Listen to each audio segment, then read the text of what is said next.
Hey, the king is back, and today we're going over the best rivalry in every single UFC division. Now, everything I say in this video is completely factual, okay? There's no debating it. It's been fact-checked by the biggest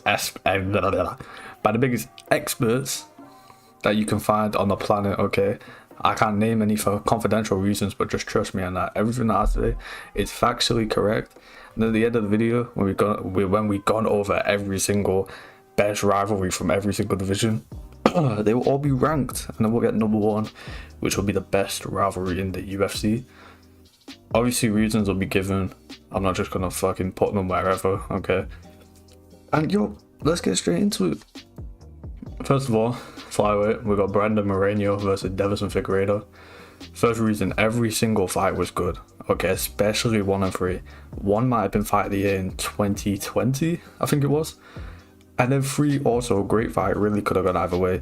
Then in the second fight, we got a choke, okay, we got a submission finish. And then the third fight, no, not the third, the fourth fight, the quadrilogy, we got another finish, okay?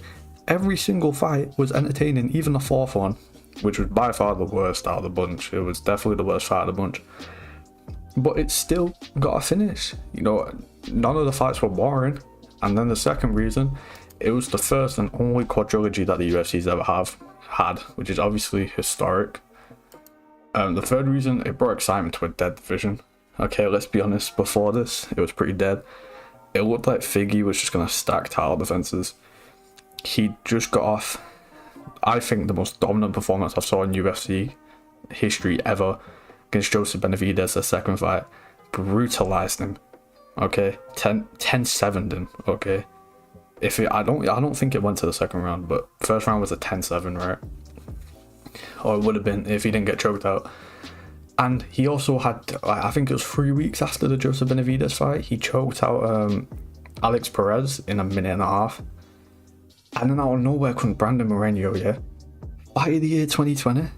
And then we just get this big rivalry which stretches about 2 years, okay? It literally looked like Figgy was just going to run through the division stacking title defenses. And then underdog, Brandon Moreno, I fucking despise him, okay? I think he's a little girl, right? But, you know, fair play came out of nowhere. And it brought excitement to an overall dead division, and it shows, because the fourth reason, that the division has been pretty boring since, man. Without this rivalry, it's shown the entertainment value that people get from Flyweight. I think Flyweight's overhated, but the entertainment value really ain't there, man. The division's been so much worse since the department of Figueiredo. Since the end of this rivalry, it's been pretty dead, man. It shows how important this rivalry was really to the division. Anyway, next up we got Dominic Cruz versus TJ Dillashaw. So obviously, I think the pick that most people would make is Cody Garbrandt versus TJ. My issue with that is it was such a one-sided rivalry, which, by the way, I'm going to contradict what I just said in the next one, but it was a very one-sided rivalry, and it ruined Cody's career, which is kind of sad. You know what I mean? It's just kind of sad. And I just feel like Dominic Cruz and TJ Dillashaw, first of all, even though Dominic Cruz made him look stupid in the trash talk, TJ came out looking a lot better than Cody did, okay? Cody is seen as like a very stupid guy, and it's literally all due to Dominic Cruz making him look stupid. And even though, you know, Cody won the fight, overrated performance, by the way, a very overrated performance. But yeah, and the build up to this fight was very fun, very entertaining. Cruz was running circles around him, in the sense of just bullying him with words. And obviously it had the Team Alpha Male beef behind it. It had the Uriah Faber and Dominic Cruz rivalry, and that didn't win because it was 3-0. Okay, I'm not playing that. Obviously that elevated it, so it had history. The fights itself were very fun. I just realised that's Head and Barrel. Okay, my fuck up there. But the fight itself was very fun. It was really close. It could have gone either way. And it's the most important fight in the Bantamweight GOAT debate. If TJ wins this fight, he saw as unanimously the Bantamweight GOAT, but Cruz won it, and now he saw in most people's eyes as the Bantamweight GOAT. This is the most important fight in the Bantamweight division ever. Straight up ever. Because it decided who the GOAT is of the division, and Bantamweight is a division where it's probably one of the easiest to get GOAT status in. Not like in the sense that the division's bad, but just no one's been super dominant for a super long period of time. You know, Cruz got done dirty with injuries, but right now this fight is a decider in who the bantamweight goes. Anyway, next up we got featherweight, and this is where I contradict myself with what I just said. I said not Cody and TJ because it was so one-sided, but this was extremely one-sided in and out of the octagon. But the reason this is here is, first of all, featherweight does not have like a marquee rivalry. You could say Volk and Max, but that was 3-0, so I don't want to put that. And this, I mean, it had one of the best build-ups of all time, man. Okay, Conor just bullying him, right? Just absolutely thrashing him. But you know, it was an amazing build-up. There was so much hype, and it created the biggest superstar we've ever saw in MMA. Conor went from very popular, very popular, to a superstar when he knocked out Aldo in 13 seconds, having one of the most iconic KOs of all time, maybe the most iconic KO. And yeah, it was very one-sided, but it's a very influential rivalry, and it meant a lot to just, not the division, but just to the UFC as a whole. Anyway, next up we got, this one's very easy, everyone saw this one coming. Conor versus Khabib, maybe the best build-up of all time. Okay, maybe. It was MMA's biggest superstar going against MMA's probably second biggest superstar. Don't get me wrong, a lot of that popularity comes from this fight, but it's the biggest fight in UFC history. Okay, it's the biggest fight in UFC history. That is not negotiable. That is a fact. Okay, biggest fight. 2.4 million pay-per-view buys. I don't even know if second has half of that. I assume it does, but that's probably another Conor fight that's like 1.6, something like that. Biggest fight in UFC history. I don't think it'll ever be topped.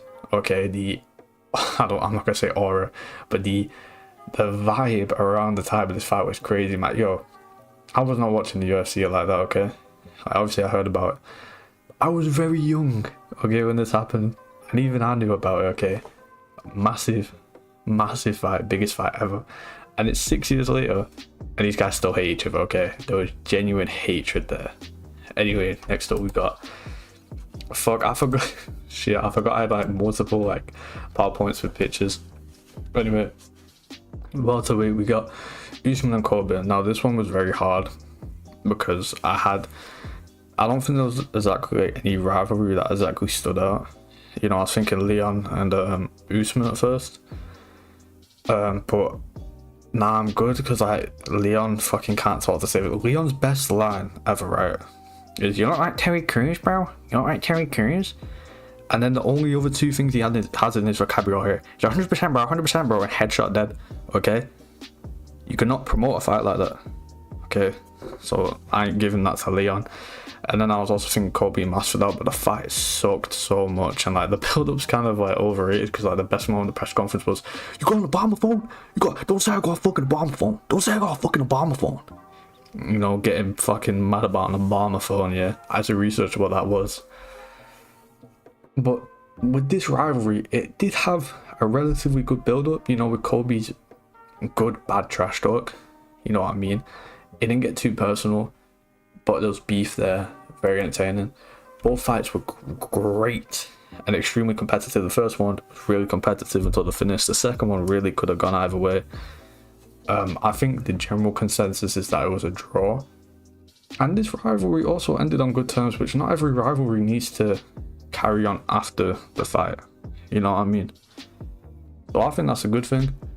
And also, it's the last we ever saw Prime Usman. In the second fight, that's the last time we ever saw Prime Usman. Right, hopefully not. I hope Usman gets his belt back. But, and that's historic for something, man, you know what I mean? Anyway, next up we got middleweight. So, at first I was thinking Silva and Sonnen. But the issue with that is the second fight was such a letdown. Okay, the second fight was just, obviously I wasn't there for it at the time, but Charleston just throws a spinning back fist and falls over and gets finished, man. Okay, I get the build-up was great, I get the first fight was great, but come on, man. I decided to go Izzy and Alex. You know, very good build-up. Alex didn't really have to do much, it's just the history of the matchup that, you know, gave it a very good build-up. And just from like a fan perspective, man, the striking was beautiful to watch. It would like, I remember thinking to myself, the two guys who I enjoy watching most strike is Jalen Turner and Alex Pereira.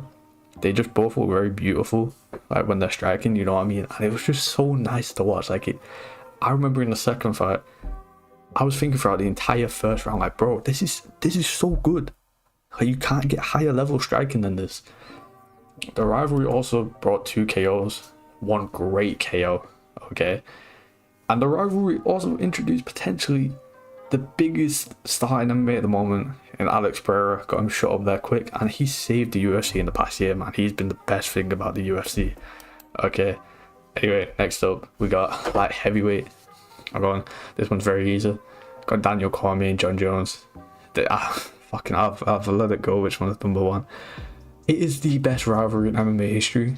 Okay, it is the most high level fighters we've ever seen as rivals. We got John Jones, potentially the GOAT. We've got Daniel Cormier, he's a top 10 guy. You know, Daniel Cormier would be a top 5 guy easy if John Jones didn't exist. Easy, okay? So just skill for skill, you can't beat this rivalry. There was genuine hatred between those guys, okay? Look at DC's armpits. Look how they're sweating, man. He's sweating like, yo, let me get out this guy, okay?